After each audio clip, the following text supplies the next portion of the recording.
My name is Lena. I'm sitting here, my laptop open, the cursor blinking on a blank page. I'm a writer, known for thrillers that keep readers up at night. But today, I'm not writing fiction. I'm writing about me, about where I come from. It's not a pretty story, but it's mine. My mom, Claire Valmont, was a big deal in the TV world. Beautiful, charming, the kind of woman who lit up a room. I remember watching her on TV, admiring how everyone seemed to love her. But that was just one side of her. When I was a kid, I never really understood why I had to live so differently. Born with a hair lip, I had surgery as a baby. But to Mom, I was a mistake, something to hide. "We can't let people see you like this," she'd say, her voice cold, as she adjusted the medical mask on my face. "You understand, right? It's for your own good." I grew up in a big house, but it felt like a prison. I was always alone, except for the nanny, Mrs. Jenkins. She was kind but scared of Mom. Everyone was. One day, I heard Mom talking on the phone. "Yes, she's always sick. Poor thing. It's a severe immune disease," she lied so effortlessly. I knew then that she was ashamed of me, that she saw me as a burden. My dad? He wasn't around much after the divorce. I heard he was living it up with his new family. I used to imagine him coming to rescue me, but he never did. I didn't go to school like other kids. A tutor came home to teach me. "Keep your mask on," she'd remind me, just like Mom.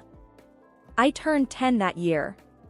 I was sitting in my room, my only sanctuary, when Mom walked in.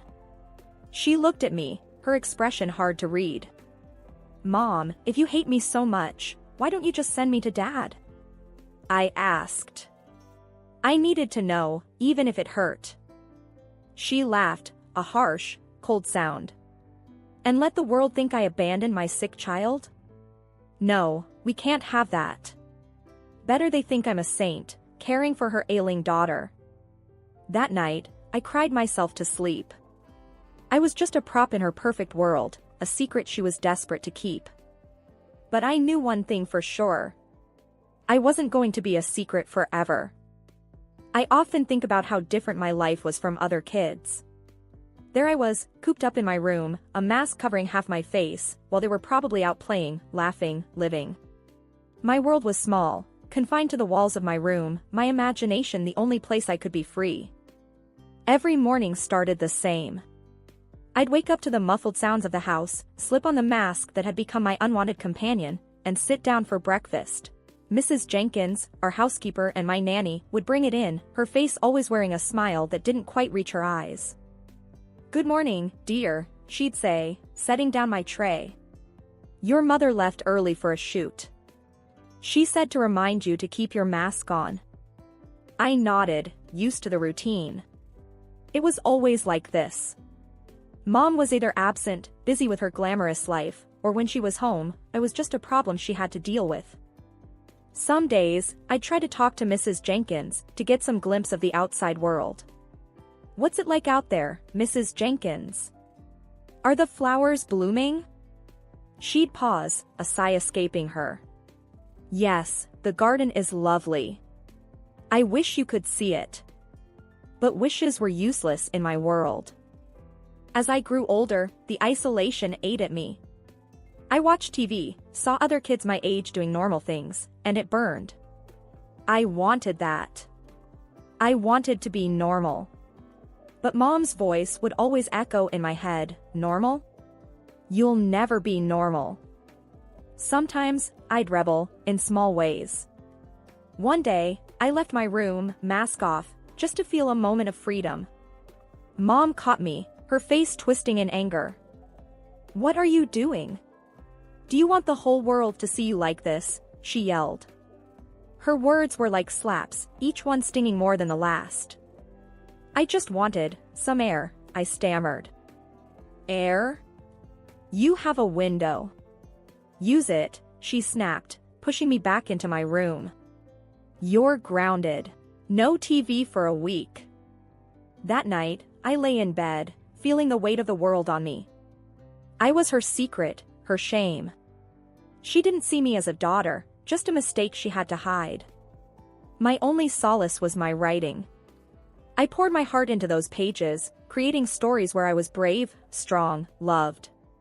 Writing was my voice when I had none. One evening, Mrs. Jenkins found me scribbling furiously. She watched me for a moment, then said softly, "You know, you're quite good at that. Maybe one day, you'll be a writer." I looked up, surprised. "You think so?" "I know so," she said, a rare firmness in her voice. "You've got talent, and more importantly, you've got something to say." That stuck with me, gave me a glimmer of hope in my dreary world. But hope was a dangerous thing. It made me want more, made me dream of a life where I wasn't just the girl behind the mask. I started to imagine what it would be like to leave this place, to find a world where I wasn't just a shadow. Sometimes life throws you a lifeline when you're drowning in despair. That's what happened to me one dreary Tuesday, a day that felt as gray as my thoughts. Everything changed with a phone call. The phone, an old relic, hardly ever rang, so when it did, it jolted me. Mrs. Jenkins answered, her face turning pale as she listened. Then she came to me, her voice barely a whisper. "It's your father." My father, the man who had become more a figment of my imagination than a real person over the years, was on the line. I felt a mix of excitement and fear gripping me as I took the phone. "Hey, Lena," his voice was unexpectedly warm. I saw your mother's show. She said you were dying." I closed my eyes, a wave of emotions washing over me. That show.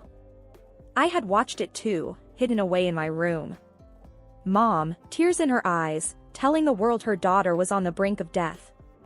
It was a performance worthy of an award. And it was all lies. "I'm not dying, Dad." "I'm right here," I said, my voice a mix of anger and relief. There was a pause on the other end, heavy with unspoken words. "I'm sorry, for everything. I want to make things right. How about you come live with me?" The offer was like a ray of sunlight in my dark world. Leave? Could I actually leave this house of lies and pretend love? "Yes," I said quickly, without a second thought. "I want to come." The days that followed were a whirlwind. My father came to get me, a man aged by time but still recognizable as the dad I remembered. Beside him was Linda, his new wife, her smile warm and inviting. "We're here for you," she said, her words simple but sincere. It felt like a promise. Mom watched from the doorway as I left, her expression unreadable. She didn't say a word, didn't try to stop me. I looked back once, hoping for something, a sign of regret maybe, but she had already turned away, retreating back into her perfect, false world. Living with Dad and Linda was like breathing fresh air after being underwater for too long. For the first time in forever, I didn't have to wear the mask. I could just be myself, though I was still figuring out who that was. One evening, as we sat around the dinner table, a concept still foreign to me, Linda asked, "What do you enjoy doing?" "You know, for fun." I hesitated, unaccustomed to anyone taking an interest in me. "I write," I said eventually. "Stories." "That's wonderful." Linda's eyes lit up. "You should share them with us sometime." In that moment, a seed of hope was planted in my heart. Maybe, just maybe, I could find a place in this new world, a world where I was more than just a secret to be hidden away. Stepping into life with Dad and Linda was like walking into a different world, one where I felt like I belonged, like I was part of a real family, not a facade built on lies. One evening, Dad sat me down.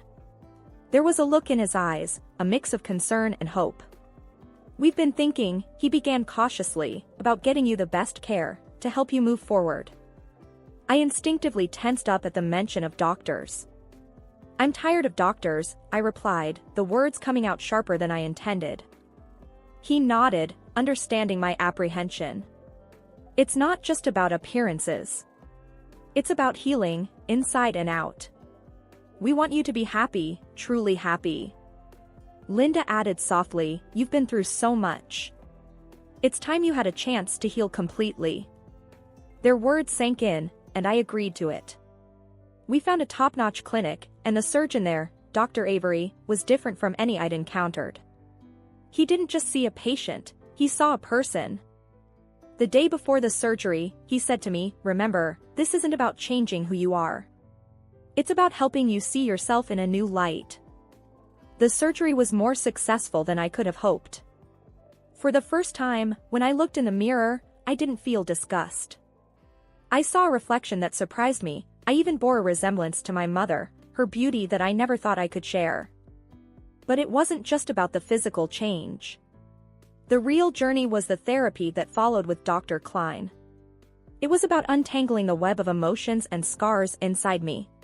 In one session, I found myself breaking down. "I'm just so angry," I confessed, tears streaming down my face. Angry at my mom, at the world, at myself. Dr. Klein handed me a tissue, her gaze steady. "It's okay to feel angry. But remember, you also have the power to let go of that anger, in your own time." It was a long, tough climb, but slowly, I started to feel a shift inside me. The anger began to ebb away, replaced by something calmer, more like peace or perhaps acceptance. As the days passed, Linda noticed the change. "You're smiling more," she remarked one evening, a note of happiness in her voice. I touched my face, almost in wonder. "Yeah, I guess I am. It feels right." For the first time in what felt like forever, I felt like the author of my own story. Not defined by my past, my scars, or my mother's shadow, but by my own strength and resilience. I started writing thrillers under a pseudonym, pouring every ounce of my tumultuous past into them. As I healed and grew, so did my stories. They became more mature, more gripping. By the time I was 28, I was a successful author, my books flying off the shelves. But despite my success, I always kept my true identity a closely guarded secret. Then, out of nowhere, the past called me. Literally. I was at home, scribbling notes for my next book, when the phone rang. Dad answered and, after a brief conversation, his face clouded with confusion. "It's for you," he said, handing me the phone. "Something about a TV show." I took the phone, my heart skipping a beat. "Hello?" "Hi, is this Lena Holmes?" a chirpy voice asked. "I'm calling from Straight Talk, hosted by Claire Valmont. We're huge fans of your work and would love to have you on the show." Claire Valmont. My mother. The words hit me like a wave, leaving me momentarily speechless. I'll think about it," I managed to stammer out. After hanging up, I turned to Dad and Linda, who were both looking at me with concern. It was Mom's show. "They want me as a guest." Linda's eyes widened. "Oh, my. Are you okay?" I nodded, a plan slowly forming in my mind. "I'm more than okay. I think it's time to face her. To show her, and everyone else, who I really am." Dad looked worried. "Are you sure? That's a big step." I felt a surge of determination. I've never been more sure of anything. It's time she knew the truth. So, I called them back and agreed to go on the show. As the day approached, my nerves were a tangled mess, but underneath it all was a steady current of resolve. I was ready to take back my story. The day of the show, Linda hugged me tightly before I left. "You're brave and strong," she said, her voice full of pride. "Remember that, no matter what happens." The studio was a frenzy of activity, lights, and cameras everywhere. And there she was, Claire Valmont, as poised and charismatic as ever. She hadn't seen me yet. A producer approached me, all smiles. "Ready to meet Claire? She's excited to have the mysterious author of The Wolf Trap on her show." I nodded, feeling an odd sense of calm. "Yes, I'm ready." As I walked onto the set, my mother turned, her professional smile in place. Then her eyes met mine, and for a split second, I saw a flicker of uncertainty. "Welcome," she said, recovering quickly. "We're all eager to hear about your thrilling novels. Where do you find your inspiration?" I looked into the camera, then back at her. "Well, I began, my voice steady, let's just say my childhood was quite eventful." The air was thick with unspoken words, the tension palpable. This was it. My moment of truth. Sitting across from my mother on live TV, my heart was pounding, but my voice was calm. This was the moment I had been waiting for, the moment to confront the ghost of my past. "So," my mother started, her TV smile flawless, "your books have been a huge success. What's the secret to creating such spine-tingling stories?" I leaned forward slightly, my hands folded. "Truth is often stranger than fiction," I said, my voice even. "My books, they're drawn from real experiences, real pain." Her smile faltered for a second. "Real experiences? How intriguing. Can you give us an example?" I took a deep breath. "Well, let's start with a girl who was hidden away from the world because of her appearance. A girl who was told she was a burden, an embarrassment." The color drained from her face, her professional mask beginning to crack. I see. That's quite a dark inspiration." I didn't back down. "Yes, it is. That girl was me, Claire. And you are the mother who hid her away." The studio was dead silent. You could hear a pin drop. My mother's face was a picture of shock and disbelief. "What are you saying?" she stammered. "Do you know who I am?" "I know exactly who you are," I replied firmly. "You're Claire Valmont, the woman who told the world her daughter was dying, just to gain sympathy. The woman who locked her daughter away because she couldn't bear the thought of having a child that wasn't perfect." Her mouth opened and closed, but no words came out. She looked around, as if seeking an escape. The producer tried to intervene. "I think there's been a misunderstanding." "No," I cut in, turning to the camera. "There's no misunderstanding. For years, I lived in a shadow, hidden away, my very existence denied.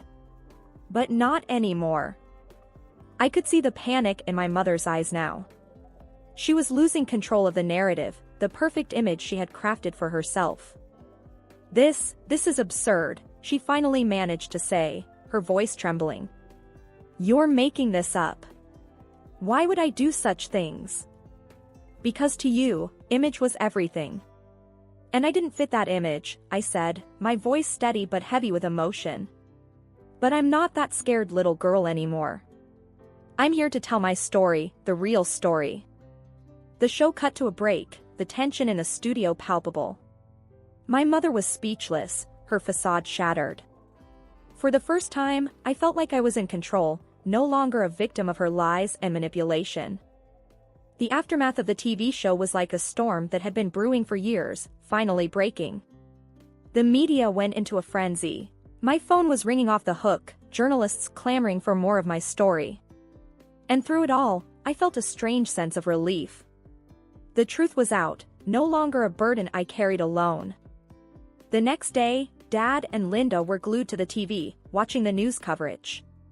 "You've started quite the firestorm," Dad said, his voice a mix of concern and admiration. Linda nodded, her eyes on the screen. "But you did what you needed to do. We're proud of you."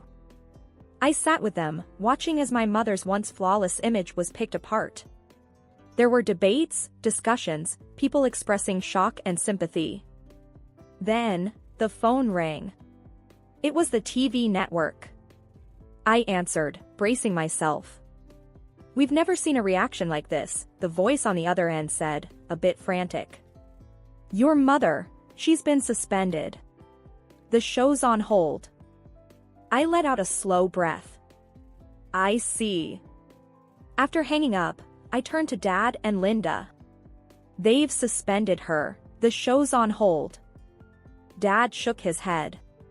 I never thought it would come to this. I didn't either, I admitted. But maybe now she'll understand the impact of her actions. The days that followed were a whirlwind. My story was everywhere. People were talking, not just about the scandal, but about my books, my journey. I was invited to interviews, podcasts, book signings. It was overwhelming, but in a good way. One night, Linda sat down with me, a serious look on her face. "Are you okay with all of this, Lena? It's a lot to handle." I thought about it. I am. It's like I've finally taken control of my own narrative. And maybe, just maybe, it'll help someone else out there who's going through their own struggle. As the dust settled, my mother's career took a hit. She became reclusive, shying away from the public eye. It wasn't my intention to ruin her, but I couldn't help but feel a sense of justice. Dad hugged me one evening, a bit of sadness in his eyes. "You did what you had to do. And we're here for you, no matter what." "Yeah," I said, feeling a sense of closure. It's time to move forward, to keep writing my story, but on my own terms. After the whirlwind of the confrontation and its fallout, life started to settle into a new kind of normal. I was busier than ever, with book signings and interviews, but there was a sense of peace within me that I had never felt before. I was no longer hiding, no longer a secret. One evening, I was sitting on the porch with Dad and Linda, the sun setting in a blaze of colors. Dad broke the silence. "You know, Lena, I never imagined things turning out this way. But I'm glad they did. You've come so far." Linda nodded, taking my hand. "You're an inspiration, not just to us, but to so many out there." I smiled, feeling a warm glow in my heart. "Thanks. It feels good to finally be myself, to not be afraid of the truth." We talked about the future, about my next book. I was already working on it, pouring my newfound sense of self into the pages. It was more than just a thriller, it was a story of triumph, of overcoming the odds. The next day, I met with my editor, a no-nonsense woman who had always believed in me. "Your story, it's powerful," she said, her eyes scanning the manuscript. "It's going to resonate with a lot of people." I felt a surge of pride. I hope so. It's the most honest thing I've ever written. As the days passed, I found a new rhythm, a balance between my public persona and my personal life.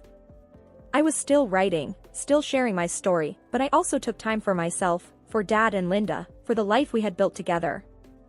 One afternoon, I sat down to write in my journal, a habit I had maintained since I was a child. It was a moment of reflection, of looking back and looking forward.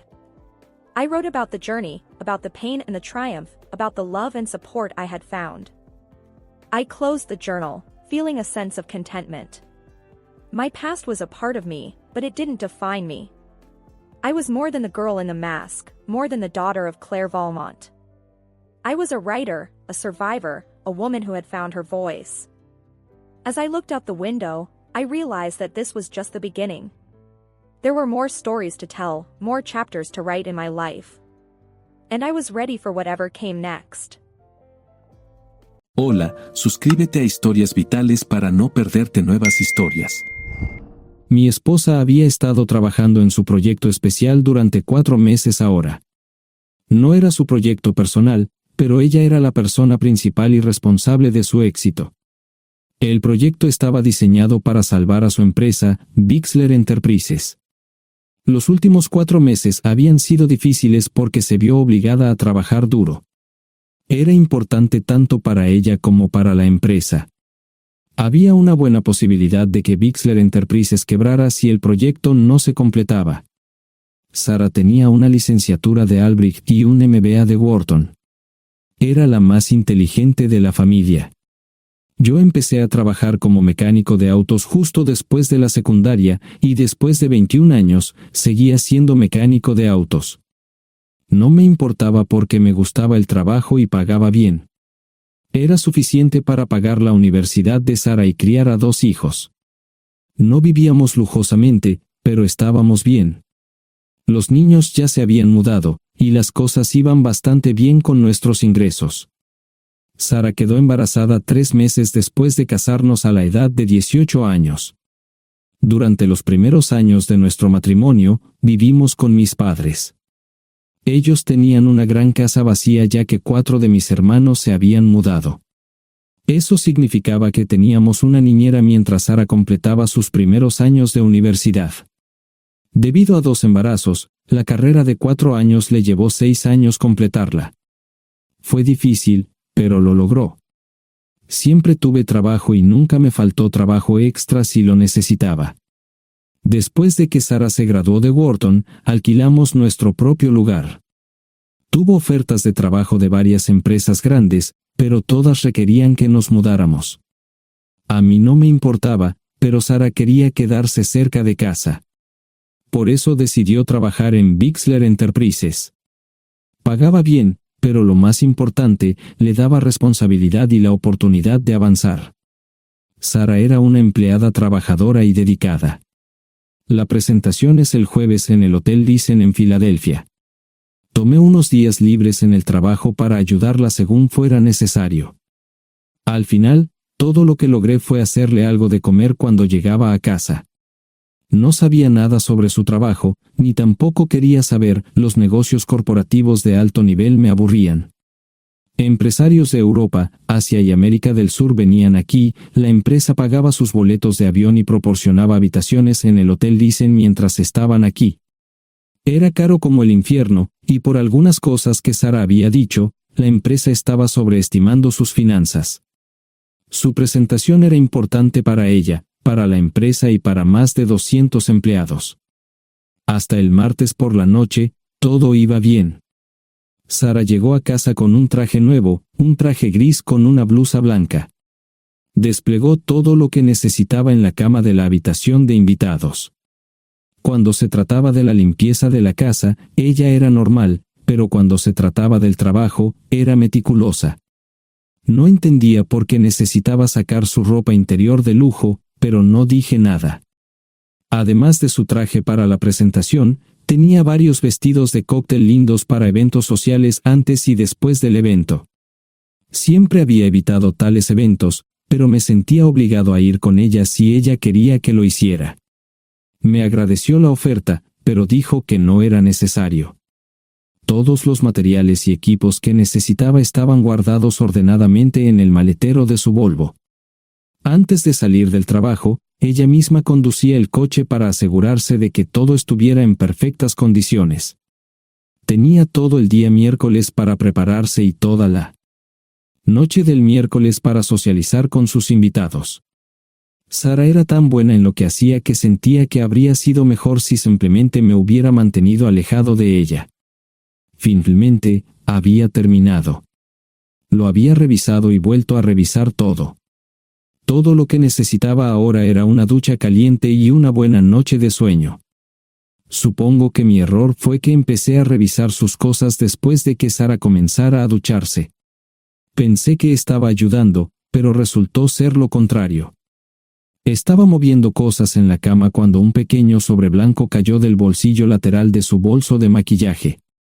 Una carta de una farmacia, pero no del tipo que solemos usar.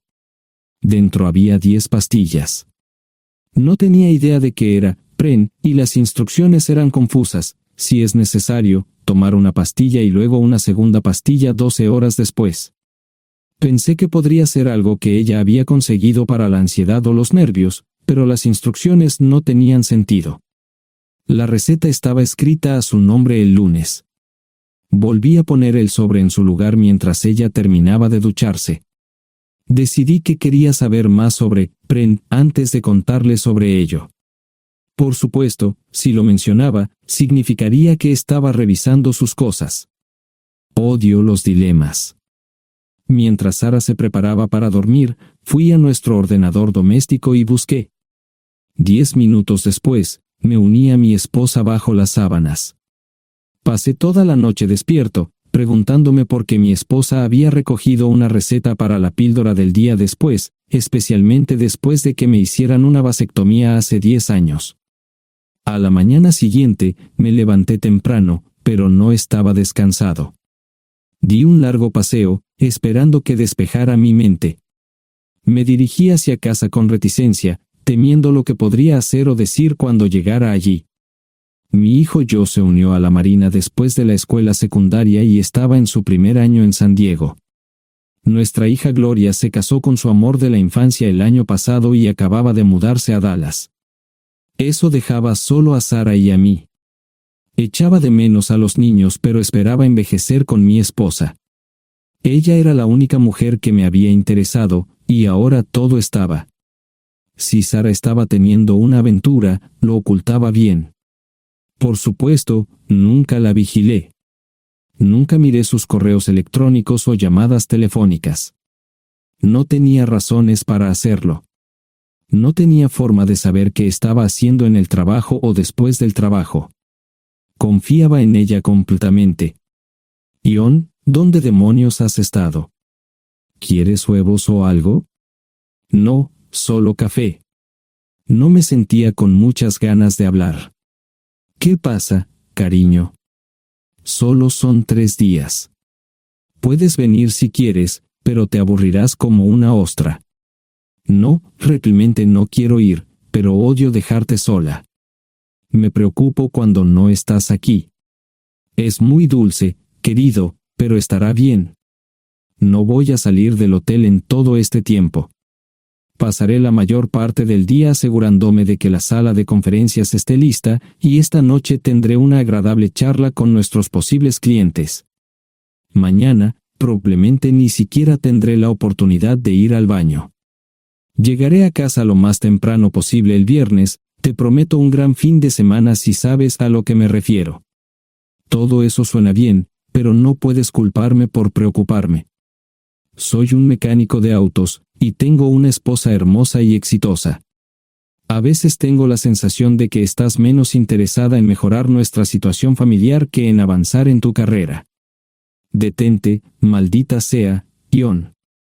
Siempre he respetado lo que haces para ganarte la vida y nunca he insinuado lo contrario. Criaste a 2 grandes niños y me pusiste a través de la universidad.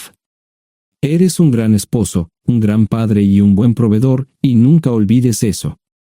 Terminé mi café mientras ella recogía la mesa. ¿Quieres que te llame? No, no es una buena idea. Tendré el móvil apagado, y voy a apagar el teléfono de la habitación por la noche para poder dormir. Te llamaré siempre que pueda. La ayudé a cargar el coche, era tan meticulosa con eso como con todo lo demás. Trabajando, le llevaría 3 horas llegar al Hotel Dicen. Me quedé en el porche y la vi marcharse. No me molesté en preguntarle por las pastillas. Pasé el resto de la mañana en el porche. No recuerdo haberme preocupado tanto como ahora. Me sentía pequeño e insignificante. Me sentía fuera de mi liga. Era un tipo de pueblo con un trabajo mediocre y una esposa exitosa. Era una combinación equivocada. Debería haberlo notado antes. Me sentía estúpido. El mejor traje que tenía era una chaqueta azul y un par de pantalones. Al menos tenía algunas corbatas, aunque tenían 10 años de antigüedad. Acababa de terminar de vestirme cuando sonó el teléfono fijo. Oye, cariño, solo quería avisarte de que llegué bien. ¿Tuviste un buen viaje? Supongo que el tráfico no estaba demasiado denso. Estuvo bien. Te llamaré esta noche. Ahora tengo que irme. Estoy en la habitación 714, Sara. Puedo estar en casa de mis padres o en la de mis hermanos esta noche si quieres llamarme a mi móvil. De acuerdo. Suena el teléfono móvil. Te quiero, tengo que irme. Me tomé mi tiempo para llegar a Filadelfia. No fui directo al Dicen, primero me detuve y compré un filete con queso. Prometí hacer una larga noche. No estaba seguro de qué iba a hacer. Estacioné en el garaje del hotel y simplemente esperé. Tarde o temprano, tenía que entrar en el hotel. Simplemente no podía decidir cuándo hacerlo. El sonido de mi teléfono celular me ayudó a tomar mi decisión. Ion, Solo quería avisarte de que todo se ha arreglado. Ahora voy a bajar para encontrarme con algunas personas y cenar. No olvidaste nada, ¿verdad? No, todo está bien. Tengo todo en mi habitación para mañana. ¿Necesitas algo? No, Ion, relájate. Voy a apagar mi teléfono. Te llamaré mañana por la mañana. ¿De acuerdo? Ríe, diviértete. No es divertido, Ion, es trabajo. No parecía estar demasiado fuera de lugar. El vestíbulo, el restaurante y las salas de conferencias estaban llenos de gente, así que pude pasar desapercibido. Había un folleto pequeño y bonito que mostraba el diseño de todas las habitaciones del hotel. Me paseé por las diferentes habitaciones y me detuve en las paredes, mirando alrededor entre la multitud. No tenía ni idea de qué haría si Sara me veía. Lo averiguaría si y cuando eso sucediera. Encontré un tablero de eventos que enumeraba todas las habitaciones que estaban siendo utilizadas por los diversos grupos. Bixler Enterprises no tenía habitaciones disponibles para el miércoles por la noche. Esto me pareció interesante. Sara había dicho que no iba a salir del hotel, pero ahora no estaba tan seguro de eso. Había 3 comedores, familiar, informal y de alta cocina. A Sara no le gustaba mucho cenar con niños, así que fui primero al comedor informal. Solo me llevó 5 minutos asegurarme de que no estaba allí. Tuve mejor suerte en el salón gourmet, era una acogedora mesita encajada en la esquina, el tipo de mesa que la gente reserva para tener un encuentro privado. Sara llevaba un vestido de cóctel negro con un escote pronunciado y perlas, se veía elegante y su acompañante parecía apreciarlo. Conocía a algunas personas con las que trabajaba Sara, y él no era una de ellas. Me resultaba familiar, pero no había forma de que pudiera recordarlo. Había muchas sillas libres, así que no tuve problemas para cruzar la sala. Había velas y pequeños candelabros de cristal en las mesas. Apagué la mía y le dije al camarero que me molestaba por el glaucoma. Pedí el plato de pollo de siempre y me acomodé. El camarero me sirvió el café por tercera vez. Disculpe, el tipo en la mesa de enfrente me parece muy familiar. ¿Sabes quién es? Sí, ese es Malcolm Eugene Foote. Es miembro del Consejo Municipal, se espera que se postule para el Congreso en los próximos años. ¿Es esa su esposa con él? Es muy bonita. No, esta es la primera vez que la veo. Siempre usa esa mesa para señoras especiales, si me entiende. Simplemente le sonreí y pedí la cuenta. Nunca había visto a Sara tan sensual con un hombre antes. Parecía captar cada palabra que decía, como si fuera Dios o algo así. No estaban haciendo nada inapropiado, pero tampoco era platónico ni profesional. Cuando me fui, estaban terminando su segunda botella de vino. Ahora entendía por qué se había llevado su lencería elegante. Me acomodé en una esquina del vestíbulo para que no me vieran. 10 minutos después, salieron del restaurante. Ella le tomaba la mano mientras caminaban por el vestíbulo hacia el ascensor. Observé cuidadosamente los indicadores de piso. Que el ascensor se detuviera en el tercer piso era una buena señal, significaba que no lo había llevado a su habitación. Era una mala señal cuando el ascensor no llegaba al 7º piso, significaba que ella fue a su habitación. Por si acaso me equivocaba en algo, me senté en el vestíbulo y observé el ascensor durante 1 hora. La gente entraba y salía, pero Sara no estaba entre ellos. Saqué mi maleta vacía del coche y me dirigí al mostrador de recepción. Aunque podía demostrar que era su esposo, me costó trabajo conseguir una tarjeta llave. Se dieron después de llamar a la habitación, pero nadie respondió. Finalmente, estaba en camino a la habitación 714 con la tarjeta llave. Ni siquiera encendí las luces al principio, simplemente me senté en la oscuridad de la habitación durante más de 1 hora. No fue difícil asegurarme de que no regresara a la habitación. Primero, empacé todas sus ropas y pertenencias personales. No dejé nada atrás. Revisé el paquete de Prevent, todavía quedaban 10 pastillas en el tocador. De manera muy ordenada, estaban todos los artículos que necesitaría para su presentación al día siguiente. Comencé a llenar la maleta. Había 24 carpetas promocionales especialmente encuadernadas y otras 20 carpetas regulares, todas ellas fueron a la maleta. Un proyector digital fue lo siguiente, seguido de una computadora portátil. Tomé su bolso y su celular, que había dejado en la habitación. Todo lo que tenía consigo era un bolso de mano y probablemente un tubo de lápiz labial. Di una vuelta por la habitación tan cuidadosamente como lo hizo ella para asegurarme de no perder nada. Una vez satisfecho, dejé las llaves del coche y mi anillo de bodas en el tocador. Aparte de esos dos objetos, la habitación estaba completamente vacía. El ascensor se dirigió directamente al estacionamiento, no tuve problemas para llevar 2 maletas, y 20 minutos después, estaba en la autopista rumbo al norte. Pasaban las 3 de la madrugada, no tenía idea de que había pasado tanto tiempo. 1 hora o 2 después, sonó mi teléfono celular, la identificación de llamadas mostraba el número del Listen. ¿Ion? Sí, ¿dónde estás? Estaré en casa pronto. Eso fue todo lo que dije. Hubo silencio en el otro extremo de la línea. Los vendedores tienen un viejo dicho, el primero que habla pierde. Pareció una eternidad antes de que ella hablara. Ion, lo siento. No preguntó nada y simplemente colgó. Apagué mi teléfono, era obvio que había regresado a su habitación.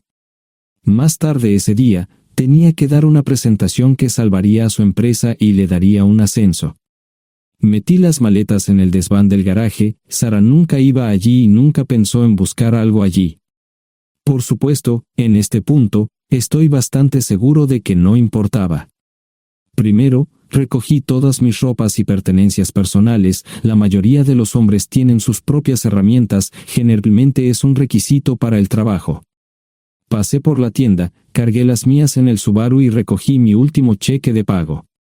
Para entonces, los bancos ya estaban abiertos, no tuve que hacer ninguna manipulación financiera complicada.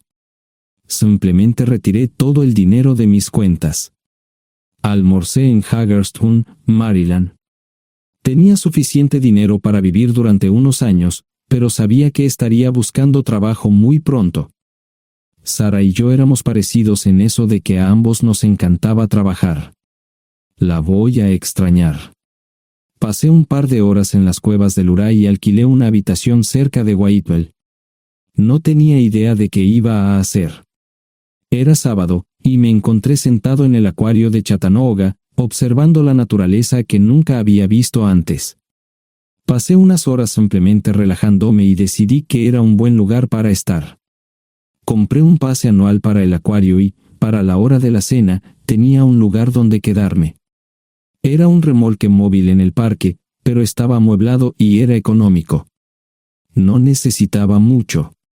La primera cosa que haría el lunes por la mañana sería conseguir un trabajo. Un buen hombre de mantenimiento siempre puede conseguir un trabajo, especialmente si está dispuesto a trabajar duro. Podría permanecer discreto hasta que fuera el momento de renovar mi licencia de conducir o las etiquetas del coche. Me preocuparé por eso cuando llegue el momento. El domingo por la tarde, llamé a Gloria. Me sentí obligado a informarle sobre lo que estaba sucediendo, pero Sara ya se lo había contado. Fue bastante franca con Gloria sobre lo que había pasado. Dijo que había engañado, que la sorprendí, que me fui y que ella perdió su trabajo. Me sentí mal porque ella perdió su trabajo, pero ese era el precio que tenía que pagar. Le pedí a Gloria que le dijera a Josh lo que estaba sucediendo la próxima vez que hablara con él. También le dije que la llamaría aproximadamente una vez al mes para verificar cómo iban las cosas. No le dije dónde estaba. Para el mediodía del día siguiente, tenía un trabajo. En realidad, estaba a poca distancia del parque de remolques, con el Waffle House a mitad de camino. ¿Qué más podría querer un hombre? No sé cómo manejaron el papeleo, pero me estaban pagando $20 por hora sin hacer preguntas. Estaba feliz, y ellos también. Ni siquiera tendría que tocar el dinero que traje conmigo. Unos 2 meses después, Gloria me informó que Sara se había mudado de la casa y estaba viviendo con sus padres. Gloria no sabía nada más, pero estaba feliz de que estuviera estable y le estuviera yendo bien. Joss me llamó desde San Diego solo para informarme que iba a hacer un crucero. Era técnico en aviónica en un portaaviones, intentó explicar qué hacía exactamente, pero estaba más allá de mi comprensión. Nunca supe mucho sobre cosas técnicas. Ambos tuvieron cuidado de no decir nada malo sobre su madre, aprecié eso. Después de eso, todo siguió como siempre. Comencé a hablar con Gloria al menos semanalmente, Joss y yo comenzamos a enviar correos electrónicos regularmente. Gloria hablaba regularmente con Sara, pero decía muy poco sobre lo que estaba haciendo o dónde estaba. Nunca presenté la solicitud de divorcio, y parece que Sara tampoco lo hizo. Tengo una licencia de conducir de Tennessee y las etiquetas en el Subaru. Comencé a frecuentar un bar local un par de veces al mes y tuve encuentros casuales, 2 mujeres se alternaban como mis compañeras nocturnas regulares. No buscaban compromisos, y yo tampoco, parecía funcionar bien para todos nosotros. La vida era buena. Eso fue hace mucho tiempo, y gradualmente olvidé a Sara. Con el tiempo, el Subaru comenzó a darme problemas, había olvidado cuánto tiempo había pasado. Tenía más de 200.000 millas. Estaba reflexionando sobre esto con una jarra de cerveza un día cuando me di cuenta de que habían pasado casi 5 años desde que me fui de casa. Mantuve un contacto cercano con ambos hijos, Gloria ya tenía 2 hijos propios en este momento y quería que los visitara. Joss casi se casó con una mujer tailandesa, pero en el último momento, se negó.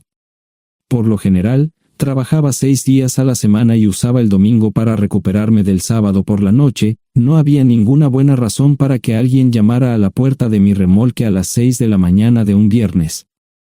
Su grosería fue recompensada por un hombre medio desnudo abriendo la puerta, los calzoncillos del día son repugnantes, y la dama en la puerta, juzgando por la expresión en su rostro, estuvo de acuerdo conmigo. Ella apartó la mirada, pero su compañero no parecía impresionado.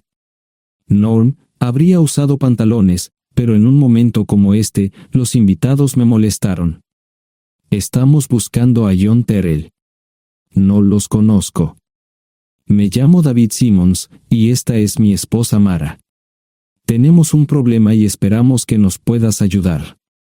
Lo siento mucho, no trabajo a altas horas de la noche. Si necesitan algo relacionado con su auto, tendrán que ir a la tienda. Esto provocó varias miradas en blanco y finalmente una respuesta. No tiene nada que ver con tu trabajo, es más un problema personal. ¿Podemos entrar? El interior del remolque lucía desordenado, rara vez tenía invitados, así que rara vez lo limpiaba. Incluso mis novias insistían en que fuéramos a su lugar. Hagan como en su casa, déjenme ponerme los pantalones enseguida. Al entrar en el dormitorio, dejé la puerta abierta solo para mostrarles lo hospitalario que soy. También me puse una camisa. ¿Les gustaría tomar café? Solo tomará unos 10 minutos. Aparté algunas cosas del sofá para que pudieran sentarse, no hubo respuesta a la pregunta del café. Tenemos una hija adoptiva de 4 años y otra de 2 que necesita un trasplante de médula ósea, y esperamos que nos puedas ayudar. Estamos dispuestos a pagarte si es necesario. ¿Con mi médula ósea? No, queremos usarla y estamos dispuestos a compensarte por cualquier inconveniente. Creo que quieren comprarla. Estaba actuando como un listillo, y de repente me di cuenta de ello. Estas personas eran serias, tenían un problema real y estaban buscando ayuda. Lo siento mucho, no quise interrumpir. Por favor, continúen. Nuestra mejor oportunidad de encontrar un donante es un familiar cercano. Eres nuestra mejor esperanza. Mira esto. No quiero ser un grosero, pero creo que se equivocaron de persona. ¿Cuándo nació su hija? Cumplirá 5 años en julio. Marche Simmons habló por primera vez, y sonó sincera. Odio ser el portador de malas noticias, pero me hice una vasectomía hace 15 años. No hay forma de que pueda ser su padre. ¿Por qué tu nombre estaba en el certificado de nacimiento? No puedo responder eso, tal vez deberían preguntarle a su madre. Esa afirmación fue recibida con silencio. Sentí pena por estas personas, pero no sabía cómo ayudarles. ¿Cuál es el nombre de la madre? Sarah Lise Terrell. No encontraba las palabras. Tal vez no debería haber tomado esas malditas pastillas de ella, por supuesto, entonces esas personas no tendrían una hija en absoluto. Todo lo que pensaba que había superado el dolor, y aquí está de nuevo, viejos recuerdos de mi esposa teniendo relaciones sexuales con ese maldito político de Filadelfia. Estaba empezando a olvidarlo todo, y ahora estaba de vuelta. Maldita sea. Ahora entiendo y pido disculpas por mi grosería e insensibilidad. Haré todo lo que esté en mi poder para ayudarles. En primer lugar, porque no puede Sara hacerse un trasplante de médula ósea. Médicamente, no puede. ¿Por qué no? Es madre, tiene que ser una donante adecuada. Ella es una donante adecuada, pero está demasiado enferma. Los médicos se negaron siquiera a considerar utilizarla. ¿Enferma de qué? Está muriendo de insuficiencia hepática. Le quedan menos de 6 meses de vida. Esto no tiene sentido. Siempre ha estado perfectamente sana. Además, no creo que un hígado enfermo le impida donar médula ósea. El hospital no aceptará su firma en el formulario de consentimiento. ¿Estás diciendo que hay algo mal en su cabeza? Ambos me miraron en silencio, sabían la respuesta, pero no querían decirlo. En ese momento, no quería que se sintieran aún más incómodos. Hace 10 minutos, no me importaban, pero ahora sentía que tenía que protegerlos y ayudarlos. ¿Cómo sucedió esto? ¿Podría alguno de mis hijos ayudar? Quizás, pero pensamos que eras nuestra mejor esperanza. ¿Por qué no van tras su padre, su verdadero padre? Pensamos que eras tú. No tenemos ni idea de quién más podría ser. Sara no nos dijo nada sobre otro posible padre. De hecho, ella no estaba en condiciones de explicar nada, agregó Mara. Obtuvimos la mayoría de nuestra información de la agencia de adopción. Tuve que preparar café y hacer pis, permítanme un momento.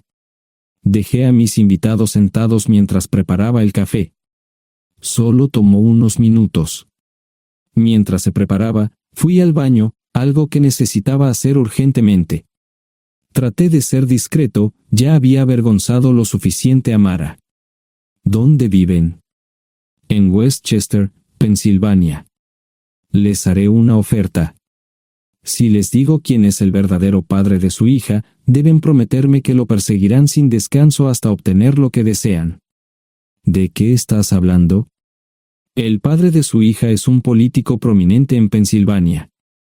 Por supuesto, negará todo y probablemente les proporcionará documentos legales para detener sus esfuerzos. Si acuerdan presionar lo suficiente para que él admita que la niña es suya, podrán avergonzarlo y obligarlo a hacerse un trasplante de médula ósea. Eso es lo que quieren, ¿verdad? Sí, claro, pero ¿cómo hacemos eso? No lo sé. Soy mecánico. Trabajo con metal para ganarme la vida. Creo que la mejor manera sería utilizar la televisión, la radio y los periódicos. Los políticos harán cualquier cosa para evitar una mala publicidad. ¿Tienen amigos que puedan ayudar? Bueno, ahora ambos estaban sonriendo. Debo haber dicho algo que les dio esperanza. Creo que podemos hacer esto. ¿Quién demonios es él? Malcolm Eugene Foote. Se postula para el Senado de los Estados Unidos. Apuesto a que hará cualquier cosa para evitar una mala publicidad. El café estaba listo, pero David y Marshall no podían esperar para llegar a casa. Antes de irse, les dije cómo ponerse en contacto con Gloria y Josh en caso de que los necesitaran. Estaba seguro de que ayudarían. También les pedí que me dijeran dónde estaba Sara. Probablemente estaría en Pensacola antes de que ellos regresaran a Westchester. Me corté el pelo y compré una camisa nueva. Sara era una tramposa que arruinó mi vida, pero aún así quería lucir bien cuando la viera. Era otro remolque, pero esta vez era un bonito doble nuevo. Allí estaba su Volvo con una llanta desinflada y un parabrisas roto. La mujer que abrió la puerta no era Sara, parecía que la habían empapado fuerte y la habían dejado empapada. Tenía al menos 45, tal vez 50, y debió haber tenido una vida difícil. La falta de maquillaje no ayudaba y simplemente se veía horrible. No tuve la oportunidad de abrir la boca. Caray, si no es John Terrell. Nunca esperé verte aquí. Tuve que usar la vieja línea, me estás poniendo en desventaja. Serry Hart. Pasa, entra. ¿Quieres una cerveza? No, pero gracias.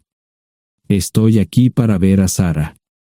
Serry cruzó la habitación y se detuvo en el buffet del comedor. Aquí está, John. Mírala todo lo que quieras. Su mano señalaba una urna de latón que estaba en el centro del buffet vacío. Supongo que llegué demasiado tarde. No me moví, solo me quedé mirando el contenedor frente a mí. ¿Puedo tomar una cerveza ahora? Sara se mudó a Pensacola después de dar a su bebé en adopción. Compró el remolque con el dinero que recibió de Bixler Enterprises después de que la despidieron. Tenía una participación en las ganancias, 401k, y vacaciones y días de enfermedad. Eventualmente, consiguió un trabajo en una fábrica local de prendas de vestir donde trabajaba en el departamento de envíos. Allí fue donde conoció a Serry. Serry alquilaba una habitación de Sara. Cada centavo que Sara ganaba iba para el alcohol. Empezó con vino y gradualmente pasó a bebidas más fuertes, las más baratas. Eventualmente, perdió su trabajo debido a su alcoholismo y se vio obligada a usar sus ahorros. Nunca salió con nadie ni salió a ningún lado. Serry se quedó con ella, pagó sus servicios públicos y compró alimentos que Sara no comía. Le llevó más de 3 años quitarse la vida. Increíblemente, ella tenía un testamento y me dejó un doble remolque y un Volvo. Serry explicó que Sara estaba tan angustiada por lo que había hecho que simplemente se rindió. No intentó evitar el embarazo ni siquiera terminarlo. La adopción se había arreglado meses antes de que naciera el bebé. Nunca volvió a trabajar, excepto en los trabajos clandestinos que hacía mal. Serry dijo que Sara no parecía tener ambición ni propósito en la vida. Sara hablaba mucho de mí pero tenía miedo de intentar contactarme. Gloria le dio mi número, pero nunca me llamó. Era como si su aventura de una noche la hubiera lastimado más a ella que a mí. Estuve allí durante 2 semanas y luego vendí el remolque de Serry por $1 y obtuve $3,000 por el Volvo. 2 días después, estaba en Westchester visitando a mis nuevos amigos David y Marche. Malcolm Eugene Foote resistió al principio, pero David y Marche lo presionaron hasta que cedió. Insistió en pruebas de ADN, que demostraron que era el padre. Para salvar la cara, más o menos lo obligaron a someterse a un trasplante de médula ósea, que fue exitoso. La carrera política y la vida familiar de Malcolm no dejaron una impresión favorable. Su caída en las encuestas fue tan rápida que el partido lo reemplazó por otro candidato unos meses antes de las elecciones. Su esposa solicitó el divorcio y fue muy pública al respecto. Sara y yo estamos viajando ahora a Dallas para ver a Gloria y a mis nietos. No sé cuánto tiempo mantendré a Sara conmigo, probablemente hasta que tenga a alguien.